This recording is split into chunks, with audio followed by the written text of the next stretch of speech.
मकर संक्रांती 2026 या वर्षीचा सगळ्यात पहिला सण मकर संक्रांत जी 14 जानेवारीला आहे. पण 14 जानेवारी आधी 13 जानेवारीला भोगी असते आणि 14 जानेवारी नंतर 15 जानेवारीला क्रिक्रांत असते. म्हणजे मकर संक्रांत हा सण 3 दिवस चालतो. त्यात भोगी, संक्रांत आणि किंक्रांत हे तिन्ही असतात. ह्या तिघांची माहिती मी तुम्हाला सांगणार आहे. मी रंजनाच कॅम्पेन व्लॉगमध्ये तुमच्या सर्वांचं स्वागत करते. भोगी, मकर संक्रांत आणि किंक्रांत याबरोबर आपण पाहणार आहोत सुगड पूजन आणि बोरनान दान. ही संपूर्ण माहिती मी तुम्हाला सांगणार आहे. तसेच मकर संक्रांतीची माहिती मी तुम्हाला या आधीच्या व्हिडिओमध्ये सांगितली आहे, ती तुम्ही अवश्य बघा. त्यामध्ये मी तुम्हाला पुण्यकाळ, शुभ काय आहे, कोणतं वस्त्र नेसावं, काय करू नये, काय करावे, ही संपूर्ण माहिती दिली आहे. तो व्हिडिओ तुम्ही अवश्य बघा. संक्रांत हा 1 दिवसाचा सण नसून 3 दिवसाचा सण असतो. वेगवेगळ्या राज्यांमध्ये वेगवेगळ्या पद्धतीने साजरा केला जातो. हा प्रमुख सणांपैकी एक महत्त्वाचा सण मानला जातो. जेव्हा सूर्यदेव मकर राशीत प्रवेश करतो त्या दिवसाला मकर संक्रांत असे म्हणतात. या दिवशी वेगवेगळ्या पवित्र नद्यांमध्ये तुम्ही स्नान केलं तर त्याला एक विशिष्ट महत्त्व आहे. तसंच दान करण्यालाही एक महत्त्व आहे. त्यामुळे आपल्याला खूप पुण्य मिळतं. कळत न कळत अजाणतेपणे आपल्याकडून जे पापं झाले असतील ते नाश होतात. मकर संक्रांत हे एक देवीचं रूप मानलं जातं. त्यामुळे ह्या वर्षी त्या देवीने काय परिधान केले, काय वस्तू हातात घेतल्या, ती संपूर्ण माहिती मी तुम्हाला माझ्या या आधीच्या व्हिडिओमध्ये दिली आहे, ती अवश्य बघा. देवीने ज्या गोष्टी यावर्षी परिधान केलेल्या आहेत आणि ज्या गोष्टी देवीला अर्पण करायच्या आहेत त्या गोष्टी आपण वर्ज्य कराव्यात. त्या गोष्टी आपण घालू नये किंवा वापरात आणू नये. यावर्षी देवीने पिवळं वस्त्र धारण केल्यामुळे पिवळ्या कलरचं काहीच आपण कपडे घालू नये किंवा फुलंही अर्पण करू नये. यावर्षी तुम्ही पिवळा सोडून कोणताही कलर घालू शकता. लाल, हिरवा, जांभळा, निळा आणि मकर संक्रांतमध्ये काळा रंगही घालतात, तोही शुभ मानला जातो. या दिवशी काळ्या रंगाला विशेष महत्त्व असतं. हा एकमेव सण असा आहे की ज्या दिवशी आपण काळ्या रंगाचे कपडे परिधान करू शकतो.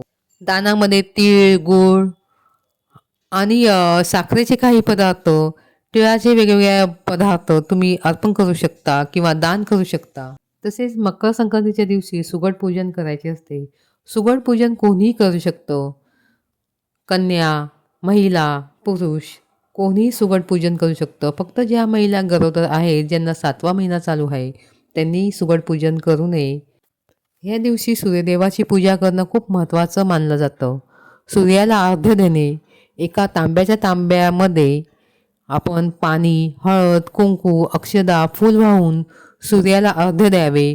ओम सूर्याय नमः असा मंत्र जप करावा.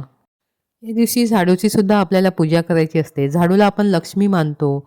झाडू म्हणजे आपण लक्ष्मीचीच पूजा करतो. झाडू खरेदी करणं ह्या दिवशी शुभ मानलं जातं. लक्ष्मीपूजनलाही आपण झाडूची पूजा करतो. झाडू म्हणजे एक लक्ष्मीच आहे. मकर संक्रांतीच्या आदल्या दिवशी 13 जानेवारीला भोगी आहे. भोगी म्हणजे काय? भोगी म्हणजे उपभोगण्याचा सण. भोगी हा आनंदाचा आणि उपभोगण्याचा सण मानला जातो. भोगी हा सण का साजरा केला जातो? या दिवशी इंद्रदेवाची आठवण केली जाते. इंद्रदेवाने आपल्या धर्तीवर खूप पीक पिकावं म्हणून देवांना प्रार्थना केली होती. या दिवशी बळीराजा धरती मातावर कृपा करून, मानवावर कृपा करून अखंड खूप पीक काढावं आणि सर्वांची भूक भागावी अशी प्रार्थना केली जाते. या दिवशी बऱ्याचशा राज्यांमध्ये छोटीशी होळी पेटवली जाते आणि त्यामध्ये आहुती दिली जाते. शेतामध्ये जे नवीन धान्य येतं त्याची पूजा केली जाते. ह्या दिवशी नवीन पीक आलेलं असतं आणि ह्या दिवशी उष्णता वाढवणारे अनेक पदार्थांचा समावेश करून त्याची एक भाजी बनवली जाते. बाजरीच्या भाकरीला तीळ लावून बाजरीची भाकर बनवली जाते. आणि भोगीमध्ये जी मिक्स भाजी बनवतात, सगळ्या शेंगा मिक्स करून, गाजर, मटर, वेगवेगळ्या प्रकारच्या शेंगा मिक्स करून एक मिक्स भाजी बनवली जाते. त्यामध्ये तीळ टाकले जातात. याला भोगीची भाजी म्हणतात. ह्या दिवशी देवांनाही तोच नैवेद्य दाखवला जातो. याला भोगीच्या दिवशी अवश्य भोगीची भाजी तयार करून खा, म्हणजे आपल्या शरीराला पोषक तत्व भेटतील. तसेच भोगीच्या दिवशी अभ्यंग स्नान करायचं आणि आपण आंघोळीच्या पाण्यामध्ये चिमूटभर तीळ टाकून त्या पाण्याने स्नान करायचं. नंतर देवपूजा करून थोर मोठ्यांचा आशीर्वाद घ्यायचा. 15 जानेवारीला असतो करी दिन म्हणजे किक्रांत. या दिवशी काही शुभ काम शुभ गोष्टी केले जात नाही.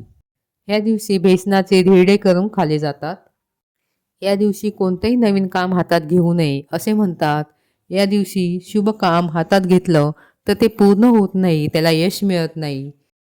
म्हणून किंक्रांतीच्या दिवशी कोणतेही काम करू नये. यामागे अतिशय छोटीशी कथा आहे. फार वर्षापूर्वी शंकासुर नावाचा राक्षस होता. तो लोकांना खूप त्रास द्यायचा, छळ करायचा.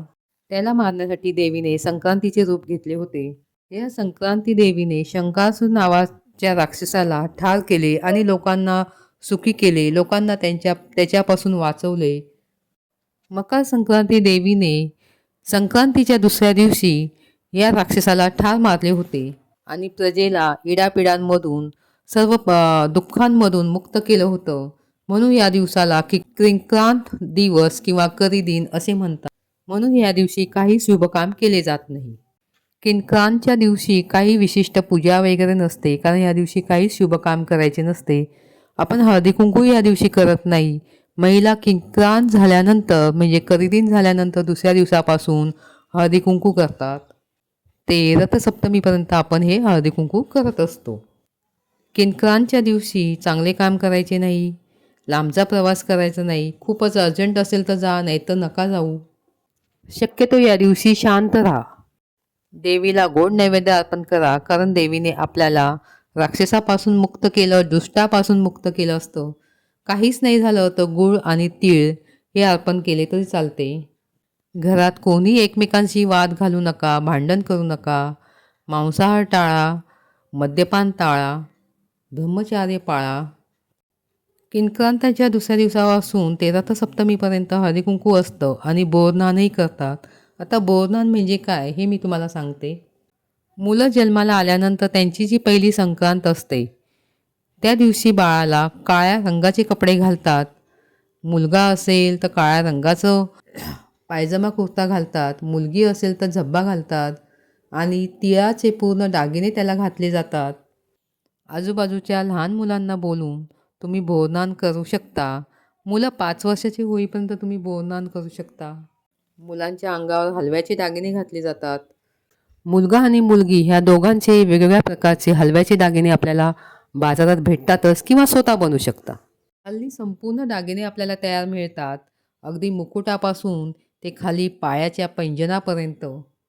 मुलाला काळे कपडे आणि हलव्याचे दागिने घालून पूर्ण छान सजून तयार करा, पाटावर बसवा, त्याला औक्षण करा, ओवाळा. 5 बायकांनी ओवाळायचं असतं आणि नंतर त्याच्या डोक्यावर बोरनान म्हणजे बोरं टाकायचे. बोरांनी स्नान घालायचं म्हणजे बोरनान घालायचं. बोरनांमध्ये कमीत कमी 5 पदार्थ एकत्र केले जातात. त्यामध्ये बोरं, ऊस, हरभरा, भुईमुगाच्या शेंगा, मुलांना आवडणारे चॉकलेट, चुरमुरे, जे मुलांना आवडतं ते तुम्ही मिक्स करू शकतात. पण हे 5 पदार्थ महत्त्वाचे आहेत, ते तुम्ही घालून बोरनान करू शकता. बोरनान घातल्यामुळे मुलाला उन्हाचा त्रास होत नाही, ऊन बाधत नाही आणि आरोग्य चांगले राहते. हे त्यामागचे सायंटिफिक कारण आहे. म्हणून मुलं 5 वर्षाचे होईपर्यंत दरवर्षीसुद्धा बोरनान करू शकता. महिलांनी ह्या दिवशी हळदी कुंकू अवश्य करावं. मकर संक्रांती किंक्रांत नंतर ते रथसप्तमीपर्यंत कधीही तुम्ही हळदी कुंकू करू शकता. 5, 7, 11 सवासीन बोलून त्यांना हळद कुंकू लावून वाण द्या, कारण यावेळेस वाण देण्याला किंवा दान करण्याला खूप महत्त्व आहे. म्हणून महिलांनी हळदी कुंकू अवश्य करावं. वाण काय द्यायचं त्याचं असं विशिष्ट काहीच नाही. तुम्हाला जे झेपेल, जे परवडेल ते तुम्ही वाण देऊ शकता. फक्त तुमचं पहिल्यांदा लग्न झाल्यावर पहिलं हळदी कुंकू असेल तर तुम्ही हळद कुंकू वाण म्हणून द्या. कुंकवाच्या डब्या भेटतात, टिकल्यांचे पॉकेटं भेटतात. किंवा हिरव्या बांगड्या, लाल बांगड्या असं तुम्ही देऊ शकता. तसेच कोणाला अन्नदान करायचे असेल तर अन्नदानही करू शकता. म्हणजे महिलांसाठी, सवासणांसाठी तुम्ही नाश्ता ठेवू शकता किंवा काही पदार्थ बनवून त्यांना देऊ शकता. अन्नदान हे सर्वात श्रेष्ठ दान मानले जाते. त्यापासून आपल्या जीवनात पुण्याचा संचय होतो. यामध्ये लहानांनी मोठ्यांच्या पायासुद्धा पडायचं असतं. मोठ्यांचा आशीर्वाद घ्यायचा असतो.